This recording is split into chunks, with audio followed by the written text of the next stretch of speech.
वेगळेवाडी येथील कुंडमाळा या ठिकाणी तर भूगोलाच्या दृष्टीने इथं खूप छान सुंदर लोकेशन आहे। वेगळेवाडी रेल्वे स्टेशनपासून जवळ आहे आणि इंद्रायणी नदीवर छोटासा बांध घालून पाणी अडवले। तिथून पुढे कुंडमाळा परिसर चालू होते। लहान मुलांना, शाळकरी मुलांना भूगोलाच्या दृष्टीने खूप सुंदर लोकेशन इकडे आहेत। गळई, रांजणखळगे वगैरे खूप सुंदर इथं पाहायला मिळतील।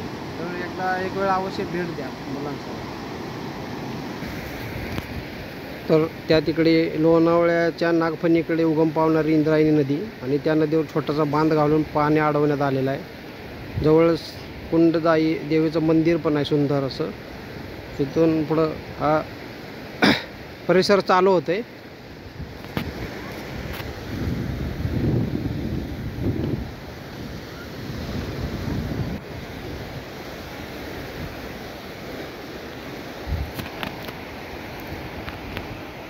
पहा कसा सुंदर परिसर आहे। आणि बरेच जण सांगतात की इकडं येण्याचा आयडियल पिरियड जून जुलै वगैरे आहे, पण तसं काही नाही।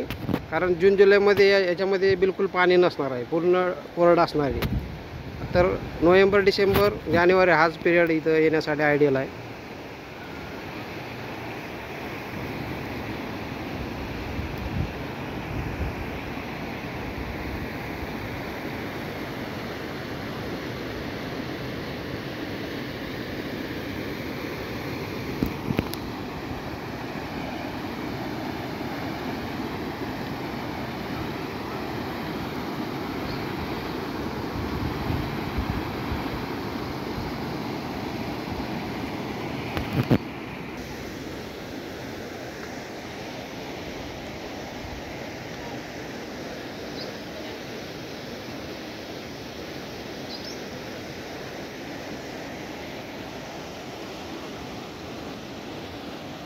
खूप सुंदर परिसर।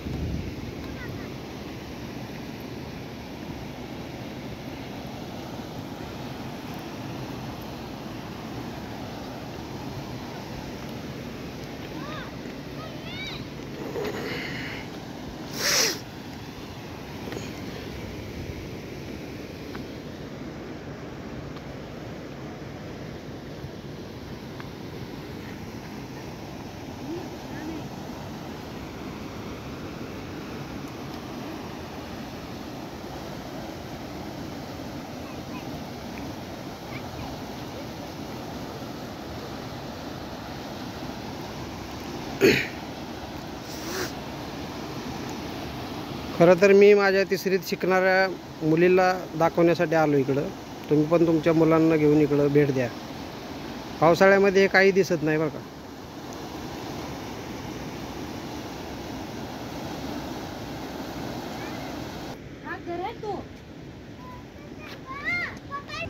हा, पाण्याच्या प्रवाहामुळे कसं भूरूपे तयार झालेले इकडं। पुण्यामध्ये कुंडमाळा आणि मला वाटतं निघोजे या ठिकाणी रांजणखळगे तुम्हाला पाहायला भेटतील। बघा इकडे जवळजवळ खूप खोल रांजणखळगे तयार झालेले आहेत। खडकाचा प्रकार आणि पाण्याचा वेग, त्याच्यातून वाहत येणारे दगडगोटे, याच्यामुळे हे प्रकार निर्माण होतात। आणि भूगोल थिअरीमध्ये शिकवण्यापेक्षा प्रॅक्टिकली इथं शिक्षक लोकांनी आणून दाखवलं पाहिजे। निदान ग्रामीण भागातले शिक्षक तर असं करताना दिसत नाहीत, खूप उदासीन आहेत सहली वगैरे काढण्यासाठी मुलांच्या।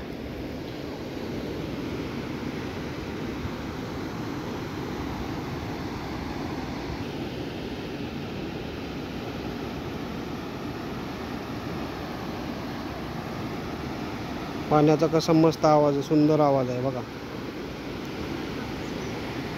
ॲक्च्युली मला पण शाळेमध्ये शिकत असताना बघायला भेटलं नाही, पण म्हणून मी माझ्या मुलीला दाखवते। तर तुम्ही पण तुमच्या लहान मुलासह येऊन इकडं दाखवा सुट्टीमध्ये किंवा शनिवार रविवारच्या सुट्टीमध्ये।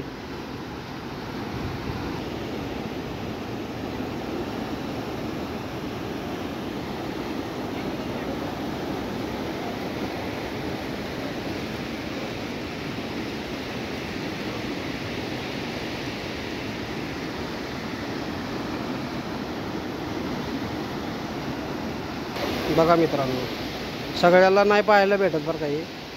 शक्यतो प्रयत्न करा इकडे यायचा, नाहीतर माझ्या व्हिडिओ यूट्यूब चॅनलवर व्हिडिओ आहेच. शेअर करा, लाईक करा, कमेंट करा आणि चॅनल सबस्क्राईब करा.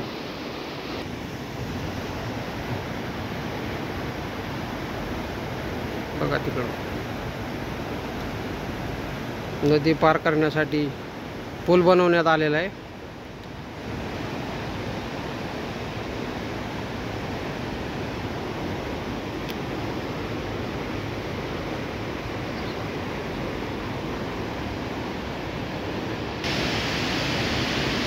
ॲक्च्युली वक्तृत्वाने माझा 36 आकडा आहे. अनेक माझे व्हिडिओ नॉन कॉमेंट्री आहेत, परंतु आता मला राहवलं नाही म्हणून मी हे धाडस करतोय. तर बोलण्यामध्ये काय हे झालं तर समजून घ्या, पण तुम्ही बघायचं काम करा आणि तुमच्या लहान ज्ञानला आणून दाखवा इकडं. तिथं बरेच सारे प्रेमी युगोले येतात, त्यांना या बरोबर बघण्याचा काहीच फायदा नसतो. पण तुमच्या लहान पोरांना जर तुम्ही आणून दाखवलं तर त्यांना खूप जीवनामध्ये खूप सुंदर अनुभव भेटेल. काही वेळ तुम्ही तुमचं टेन्शन पण विसरून जाताल इथं आल्यावर. ते पहा, इंद्रायणी नदीवर तिथं छोटासा बांध घातलेला आहे, तिथून 4 व्हीलरसुद्धा पास होतात कधी कधी. धाडस करतात लोक, खतरो के खिलाडी. आता आपण पलीकडे जाऊया, तिथून मी धबधबा दाखवतो. सॉरी, धबधबा नाही तो, पण तो पाणी अडवल्यामुळे तयार झालेला छोटासा धबधबा आहे. पण तिथून पुढचा जो नजारा आहे तुम्ही कमेंटमध्ये अवश्य सांगा तुम्हाला कसा व्हिडिओ वाटला, किंवा इथे येऊन पहा एकदा आणि मला सांगा कसा हे लोकेशन कसं आहे.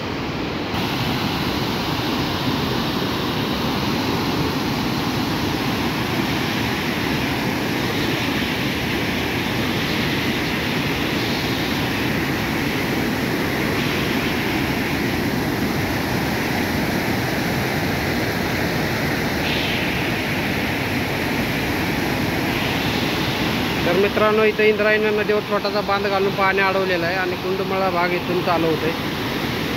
1 डे ट्रिपसाठी खूप छान सुंदर लोकेशन आहे. हे पहा, कुंडजाई मातेचं मंदिर,